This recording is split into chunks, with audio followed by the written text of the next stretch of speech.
Welcome to the Soulful CXO. I'm your host, Dr. Rebecca Wynn, and we are so pleased to have with us today Todd Fitzgerald.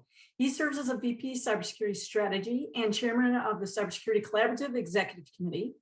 Prior leadership roles include Senior VP, Chief Administrative Officer, Information Security and Technology Risk, Northern Trust, Global CISO, Grant Thornton International, Global CISO, Manpower Group. He's authored books, #1 best-selling, and 2020, congratulations, Canon Cybersecurity Hall of Fame winner, CISO Compass, navigating cybersecurity leadership challenges, top-rated RSA speaker. He's won numerous awards and recognitions, including being named 2016, 2017 Chicago CISO of the Year and ranked top 50 security executives. Todd, it's great to see you again, my friend. Welcome to the show. Great to see you again, Rebecca. It's always a pleasure. Todd, I have to ask you, because you started out business administration, but then you found yourself leading technology groups and having these great CISO roles.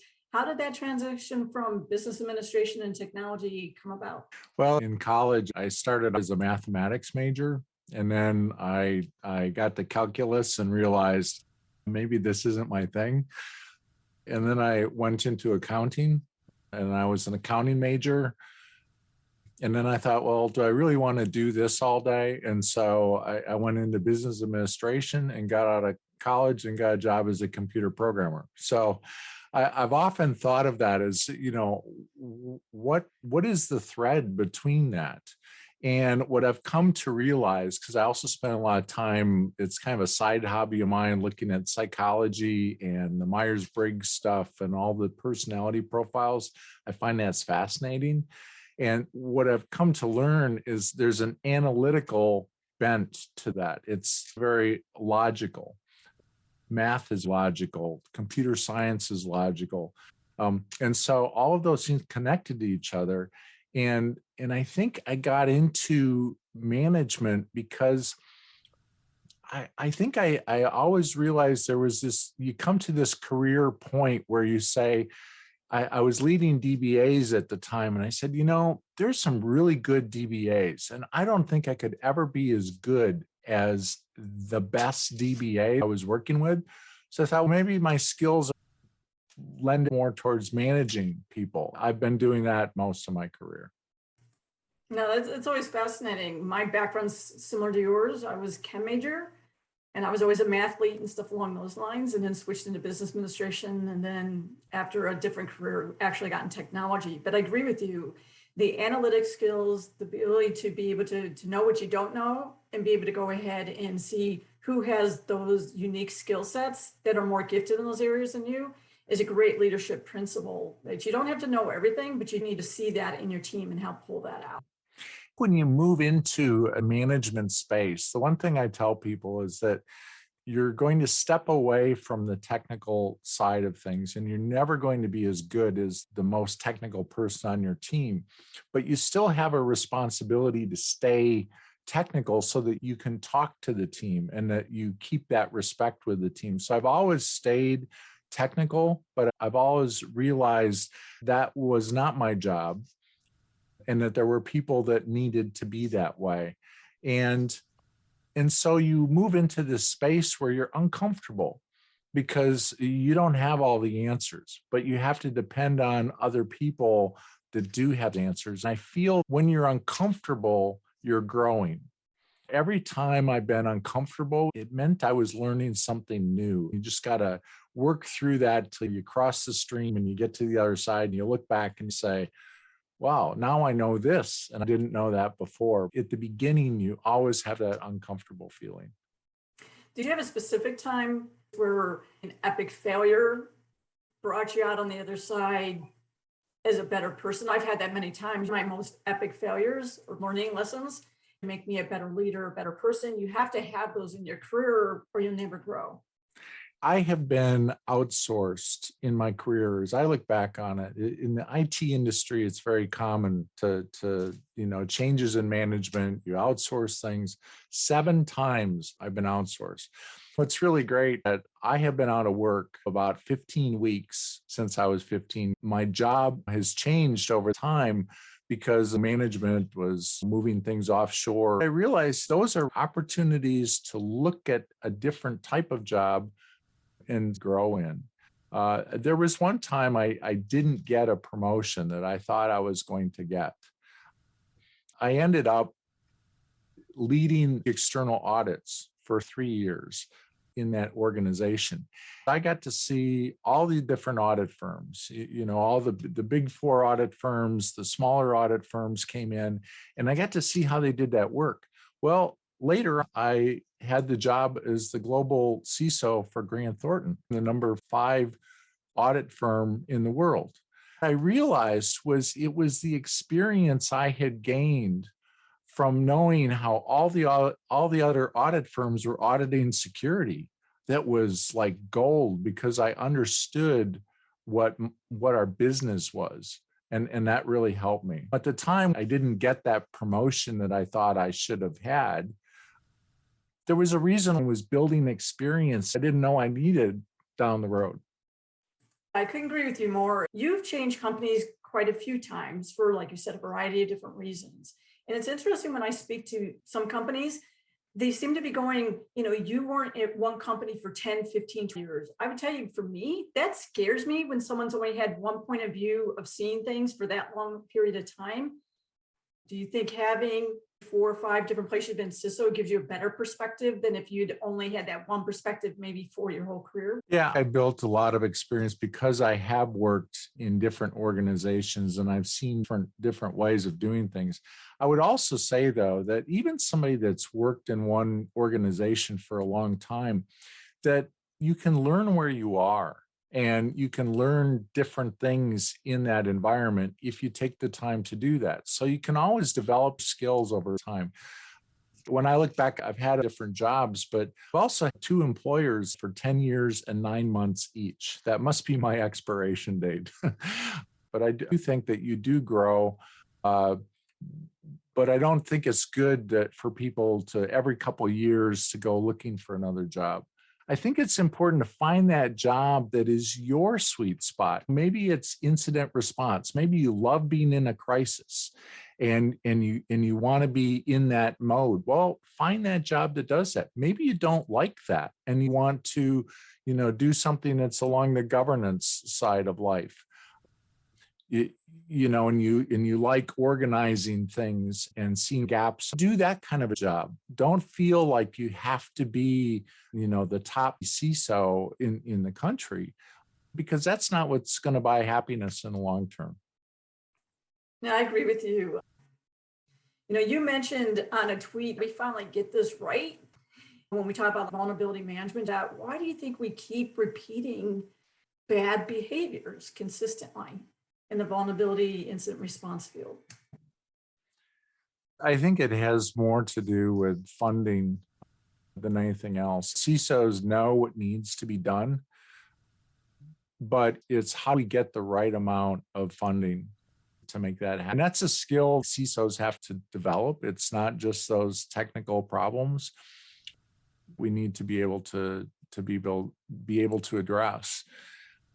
Having the right frameworks, putting those in place, and being able to show metrics as to how well are we really doing in the organization. And having that, I hate to use the theoretical where we need to act like a business kind of thing. Well, what does that mean? It means we have to get down to, hey, we have a serious issue here. Here's the numbers that show this.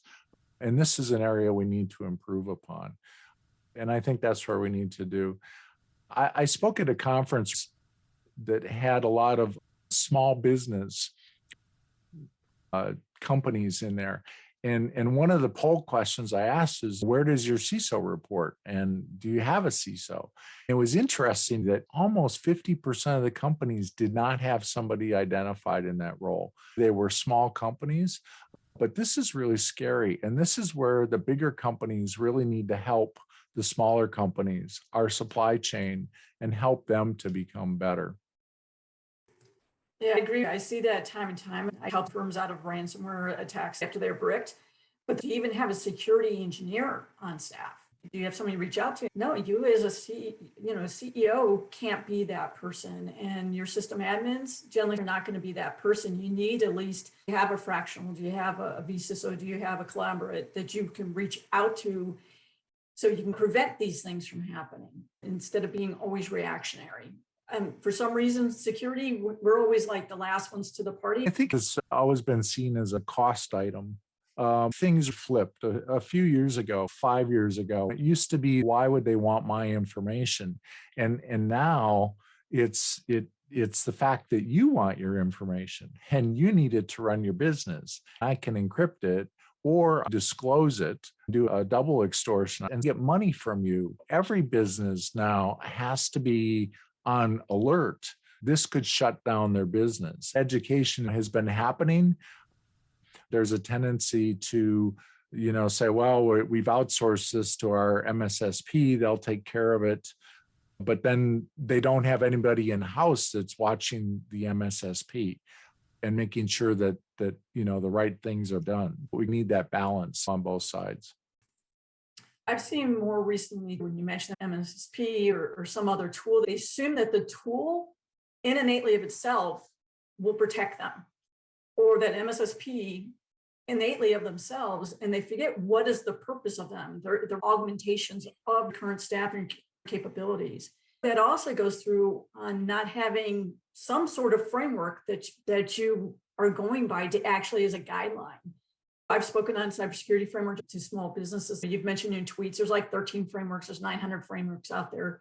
But when people are trying to get to a baseline, where do you think they should start? I think that's the key problem. They don't have a baseline to aim for. One of the things that brought me to putting the CISO Compass book together was that there was no roadmap out there. There wasn't a book you could go to. There were CISO type books that talked about somebody's career and journey, but it wasn't like, okay, what is it? I'm a new CISO or I'm an experienced CISO. What is it I need to be doing? And so what are all those components? And so when I was looking at that, I didn't want to create Todd's framework. How do we know we're doing an effective job as a CISO? Innovation is really taking existing things and sticking them together. I found the McKinsey 7S framework that I was familiar with, where you've got system, structure, style, staff, shared values. I applied that to cybersecurity and then looked at all those activities that we do and how is it that we can measure that to say, hey, these are the things that we need to be doing as a CISO. And that becomes your roadmap. The frameworks tend to look at controls and what controls you have in place, but not all those other things about, do you have the right staff and skills, to run your program? Do you have the right processes in place? And so that's what I put together. But we have so many frameworks. I wrote about 13 frameworks. I actually got bored of writing about frameworks. And so I had to stop the chapter somewhere. And the thing is, there's some really good ones. I like NIST. A lot of people have been adopting the NIST. Why? Because it's a great communication tool for our executives. So I think that's a really good high-level tool to use. And that is mapped to these other frameworks too. I like ISO because I look at that as at the process compliance level. That tells you what you should be doing, but it doesn't get down into the detail of things. And then I would bring in the NIST 853 controls or the CIS critical controls. Bring those in when you need the detailed controls to supplement ISO 27000. Those 3 levels of controls will get you there. And provides the communication tool with management, and you can see where your gaps are. You put together a 3-year plan. Always have that 3-year plan available because there may be money at the end of the year that becomes available. Well, now you know where to spend it and what to ask for. That's why I've always liked high trust, because it tries to combine several things at once. And I liked it when it brought in the CISO framework. So the enterprise risk management that you also brought in. People in our field have a tendency to forget that it is a risk versus reward, proposition. It's not our job to make the company 100% risk-free, because no companies can work on risk-free. How do you advise people to balance that aspect out when they present it to the board? It is a risk-reward proposition. And we need to do it from that perspective when we present it. I think CISOs are getting better at that, because I think if we look at the tenure of CISOs, it is longer in organizations now. And I think it's because when there is the breach that happens, the CISO isn't seen as the the person who fell down on their job, if they've done their job right, they've made the problem of security the problem of executive management across the board. That's the ownership of security, and the security officer becomes the facilitator of that. And if they've communicated the message that we can't eliminate that risk completely, we never will be able to, but that we get to an acceptable risk level. One thing I like to do with acceptable risk is when you have an executive that says, well, I'll accept that risk, put it in writing and have a paper form and have a wet signature on that form, not just a email thing. When you have to go through that act of you're signing your name that you're going to accept the risk, usually you see a pullback. Well, okay, what do we need to do to mitigate the risk? The conversation becomes a different conversation because they really don't want to accept that risk. And so you get into that discussion, and it may be that you have to have the business leader and the IT leader jointly accepting that risk. That can be a very effective way to work through that. Well, Todd, thank you so much for being on the show. Thank you very much. It's been my pleasure.